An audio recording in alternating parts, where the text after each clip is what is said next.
The 2024 version of the Vegas Nighthawks to me are shrouded in mystery, not just from the lack of transactions or anything that you can't really find, but you just don't know which way this team is going to go.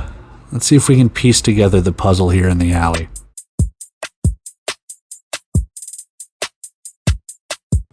Hey guys, welcome back to In the Alley. My name is Cody. Glad you guys are along for the final team preview of 2024. We're talking about the Vegas Nighthawks. It's been a fun 2+ weeks getting to know the other 15 teams. We're going to learn Team 16 today.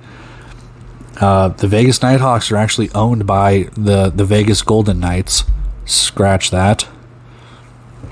The defending Stanley Cup champion Vegas Golden Knights. Now that that's out of the way, the 2018 NHL Western Conference Finals will live rent-free in my head.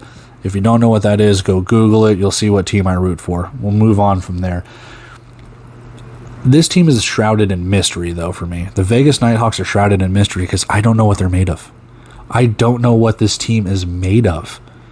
This team, for me, could be something where it just kind of shocks everyone and wins some games, can make a charge towards the playoffs.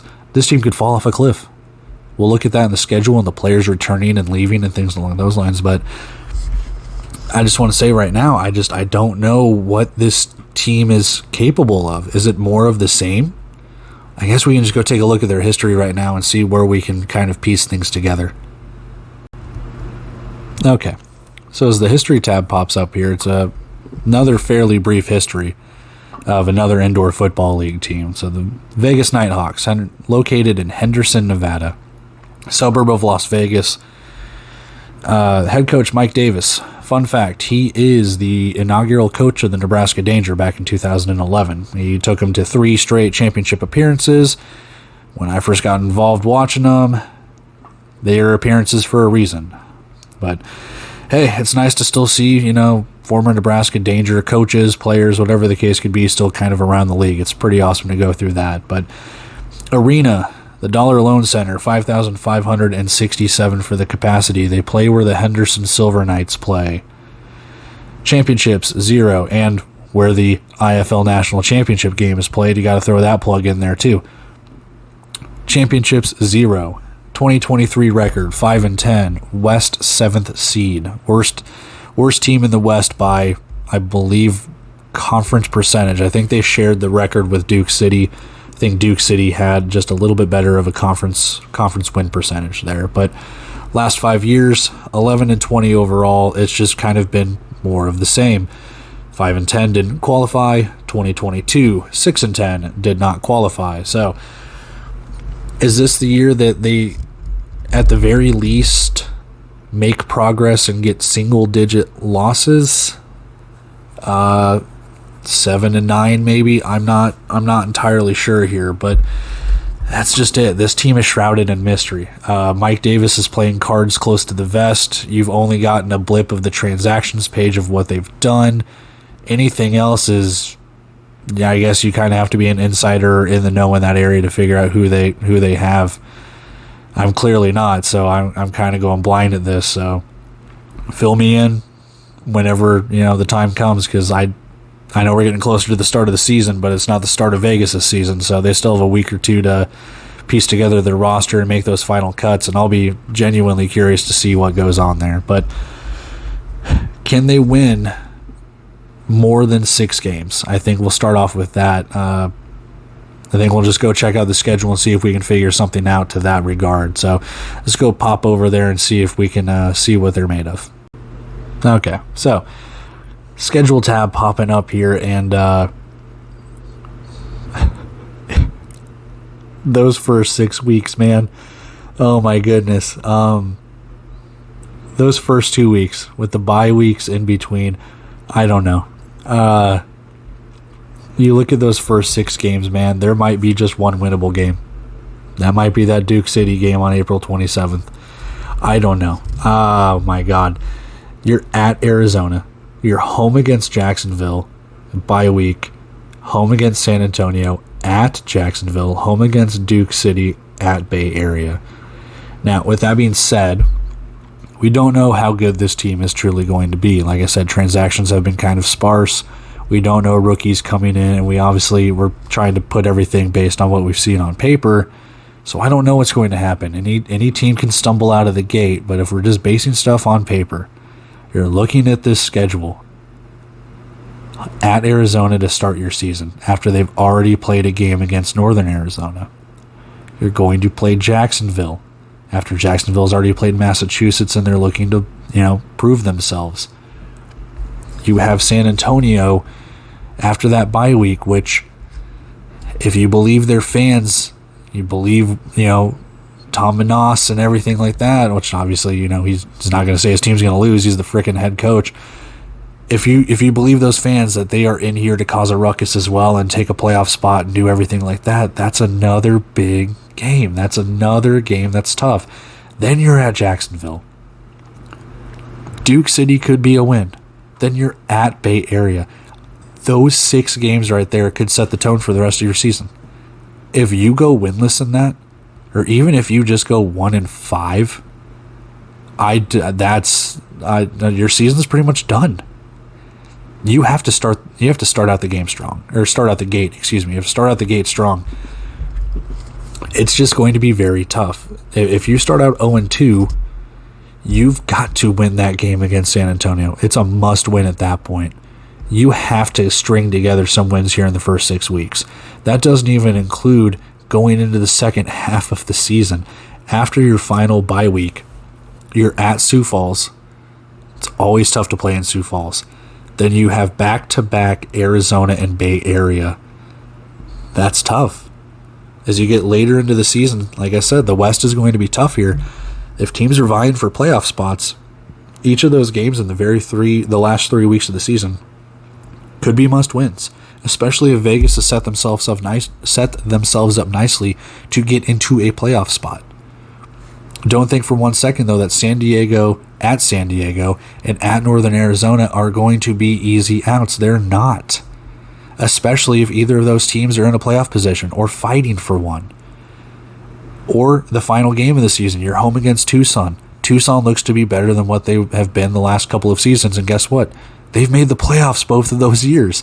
So they could be fighting for a playoff berth. They could be fighting for possibly a 3 or a 2 seed, or possibly to get in. I'm not sure.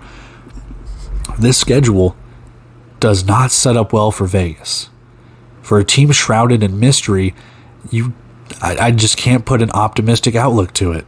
I'm trying. It's just really hard to see how tough the West is, and I have not seen enough out of Vegas, and I understand. That's why you play the games. I just have not seen enough out of Vegas right now, regardless of who they've brought back, regardless of what they've done in the last 2 years of their history, to say that this team is necessarily a playoff team. Those first 6 weeks, though, that's going to set the tone for this team, in my opinion. If you can get out of there with even a 500 record, that should set you up nicely for the second half of that season to hopefully get into a playoff spot. Like I said earlier, if you go 1-5 or 0-6 to start that season, I don't know what you do. That is a brutal, brutal start to the schedule. Horrible start to the schedule. That's a bad, bad draw for this team, man. But that's why you coach the games. That's why you have the players that play the games, and I could just be talking out of my ass. So let's go look at the players that are back, the players that they've lost, and we'll get out of here with final thoughts. Okay, so players returning, players lost. We're going to start out with quarterback Jerome Johnson.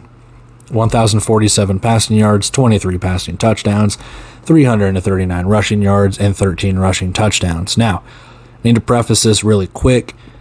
I really only have just the little blips from the transactions page on the indoor football website before they took it down. Vegas plays their stuff really close to the vest. You don't really see a lot of social media signings or anything kind of put out there. So kind of limited information, going with what I could find, obviously with all of these teams, but really more so for Vegas than anyone else here. So the reason I'm putting Jerome Johnson is I kind of like his stats a little bit more than the other 2 quarterbacks they have on the roster. Those being Joe Mancuso, who was Vegas's backup last year to DeQuan Neal. He got in, I think, 3 or 4 games when DeQuan Neal went down with injury. And then Jorge Reyna who was the backup to Drew Powell in Arizona, and he got in for a couple games last year when Powell went down with an injury. So kind of curious to see which route they take. Dare I say they're all kind of backup quarterbacks. Jerome Johnson actually was the preferred starter for Green Bay last season. So, I mean, my personal opinion, looking at those stats, seeing that he was able to be the day one starter for Green Bay, I put him on here. In my opinion, I think he has the inside track, but it remains to be seen. We'll see what happens when they take on Arizona for their first game. But yeah, that's kind of who I have here as their addition for quarterback. It'll be interesting to see which way that three-headed battle goes. But defensively, let's talk about Maurice Jackson. Now, when I did the Tucson preview, I put down I didn't know where he went. I didn't realize he signed with Vegas. I'll be brutally honest with you. Someone commented on a forum and was like, yo, you know he signed here, right? And I was just like, nope. I had to go look at my spreadsheet and went, yeah, sure enough, there he is. So I thought he went somewhere else, I'll be brutally honest with you. But 56.5 tackles, 18 tackles for a loss, 7 sacks, 7 pass breakups, 1 fumble recovery.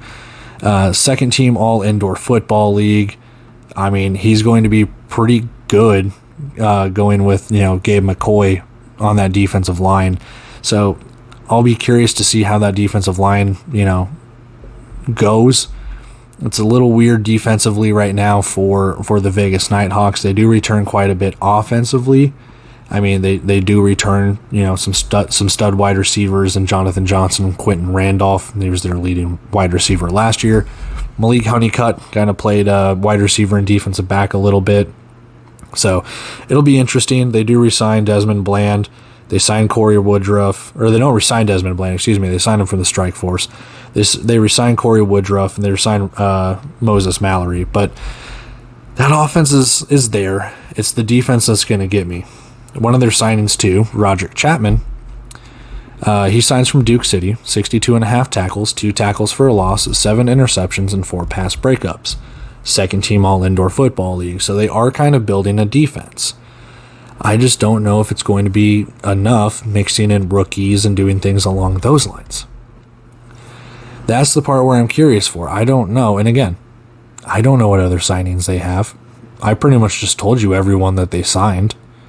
They do sign a couple of others, but that's pretty much it. They have mainly rookies fighting for those other spots right now. Now again, hand up, could be completely wrong.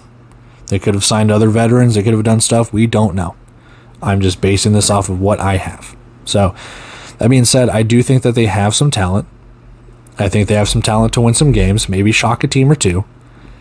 Is it enough talent to win? And I mean like win towards the playoffs win. I'm not sure. We can give our final thoughts here in a second. Let's go talk about some key losses.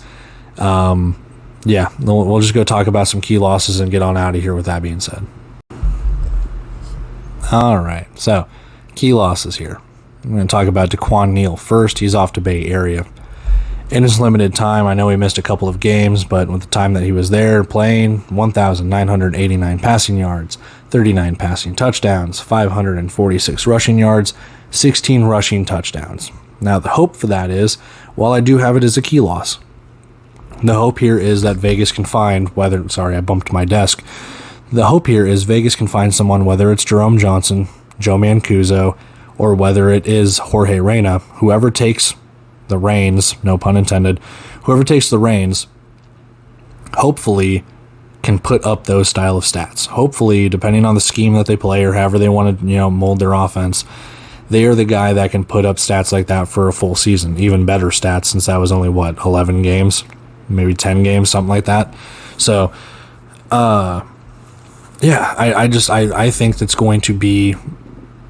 I think you can replicate that. You just got to figure out who you want that to be. And I think that's going to be probably the number one question for Vegas is who's going to be slinging the ball around. Daquan Neal's off to Bay Area. He's going to go try and replicate what Dalton Snead did over there, see if they can bring back-to-back championships. So, sucks to see Daquan Neal leave, but he's hooking up with his former head coach and Dixie Wooten over there, who's the offensive coordinator. So, We'll see how it goes for him, but still a key loss. Next up, I got wide receiver Caleb Hawley. 55 receptions, 765 receiving yards, and 21 receiving touchdowns. Again, don't know if he's back. I haven't seen anything that he's back. I'm basing this all just on like a week or two's worth of transactions from months ago. So he could be back. If he's not, though, this is the second leading receiver behind Quentin Randolph. So losing your second best wide receiver, not ideal, especially when you're having a quarterback battle.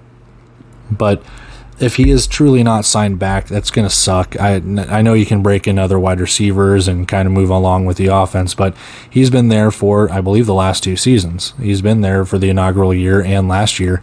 And I know he's bounced around, I believe, to the CFL or maybe the XFL. I know he's been back and forth, if I'm not mistaken. But to lose a talent like that really, really does suck. So, yeah, I do think that they bring back enough on their offensive side of the ball where it's a key loss losing him, losing Daquan Neal, things along those lines, but I think they are able to patch the holes. How well? We'll save that for final thoughts. Defensively, we're going to go with Mr. Harrell. Yes, that is his name. His name is Mr. Harrell. 30 tackles, 1 tackle for a loss, 2 picks, 3 pass breakups, 1 fumble recovery. So he didn't play a full season, if I'm not mistaken. I think he only played, a handful of games because he was bouncing around as well. He went to the CFL or the XFL, if I'm not mistaken. I think he only played 11 games. But he was bouncing around. I think he might have I don't think he got hurt. I think he just bounced to the CFL or the USFL or something. He moved up. He moves up and down all the time. He has that talent to do it, and they did that quite a bit with a lot of this team, to be brutally honest with you. Like them in Massachusetts were teams that were sending guys up to the CFL, up to the XFL, up to the USFL, and I think Mr. Harrell was part of that as well. I could have sworn I thought I saw him go to the CFL. Regardless, I don't know if he's back. It's the same thing about Caleb Hawley. If he is back, that's good for them. That is great for them. It helps out their secondary quite a bit. I know they still have Malik Honeycutt if he's going to be kind of that hybrid wide receiver defensive back role. They do sign Roderick Chapman. Is he the guy that takes over Mr. Harrell's role? They lose Jeff Ejikim. I think that's how it's pronounced. Ejikim, however you pronounce it. They lose Matt Elam. So Vegas does have their work cut out for them a little bit. I know they do sign Derek Jones from Frisco, but that secondary looks to be a work in progress right now. Are you going to leave it up to some rookies compared to what other teams in the West are doing? It's just tough to see some of these guys leave. I'm not sure what they want to do. I'm not necessarily sure. It's going to be tough to figure this team out. They've been a mystery, and I've been trying to figure out what to say about them while even recording this video. I just don't know the route that this team wants to go with. I guess we can go share that. Let's go figure this stuff out in our final thoughts, and we'll get on out of here then. But yeah, I guess we'll just piece it together there. Okay, so final thoughts here on the Vegas Nighthawks. It's kind of just piggybacking off of everything I've said earlier. I don't know where the wins are going to come from. I don't know the talent that they are truly bringing back. It's a mystery. We've seen kind of the transactions that they've had, but they could roll out a completely different team when it comes, week 2 against Vegas, or Vegas against Arizona. It could be a completely different roster than what I just previewed. They could bring back Caleb Hawley. They could bring back Mr. Harrell or anyone like that. I mean, we don't know. It's hard to gauge this team. Those first six games are absolutely brutal. I don't know if they win a single game. Again, to prove me wrong, I'm not afraid to sit there and say I'm wrong. I'm not afraid to sit there and get told I told you so. I just don't know if I see this team as a playoff team. That's my issue. They can make a run for it, but in the previous 2 years, they haven't really, They haven't really proven it. Yeah, they've lost some close games last year. Yeah, some injuries happened that might have derailed a couple of wins into losses or whatever the case could be. But if I make an injury excuse here, I got to make it for everybody, and it's just a part of the game.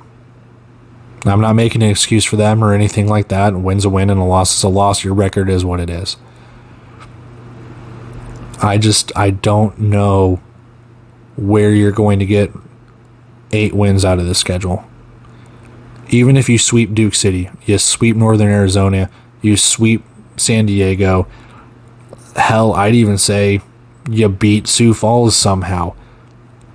I don't know where that other win is coming from. I don't know if you beat Jacksonville. I don't know if you beat San Antonio. I don't know if you beat Tucson. I have a tough time placing this team. I've had a tough time the entire time I've recorded this video. I don't know where to place them. Are they the worst team in the league? I don't think so. Are they playoff caliber? Could be. I don't think so. I don't know where to put them. I don't think that they're on the fringe like Northern Arizona or Tucson or San Antonio. But are they like San Diego or Duke City? I don't know. I have a tough time. I have a tough time placing this team just because I don't really know anything about them.